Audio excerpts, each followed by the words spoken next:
to piece together the narrative from different perspectives of what happened in the run-up to and on January 6th. All right. Thank you very much. I appreciate your time, Congressman Murphy.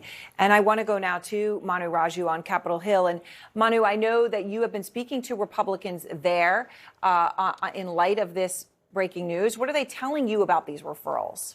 Well, they are divided over that. Many of them saying, well, it's up to the Justice Department, or others criticizing the committee altogether. And in one surprising statement, Senate Minority Leader Mitch McConnell, who says very little about January 6th, issued a statement saying the entire nation knows who is responsible for that day. Beyond that, I don't have any immediate observations. Now, I put a question to other Republicans about whether they agree with that, including Senator Rick Scott, who responded, I haven't seen a poll like that. Other Republicans also aligning themselves with Scott, saying they don't agree with Mitch McConnell. I did ask Senator John Thune, who's the #2 Republican, about the committee's investigation, whether or not he believes they were credible. And he said that they did interview a lot of folks that had a lot of knowledge about what happened. And I think there were people who I think were very credible.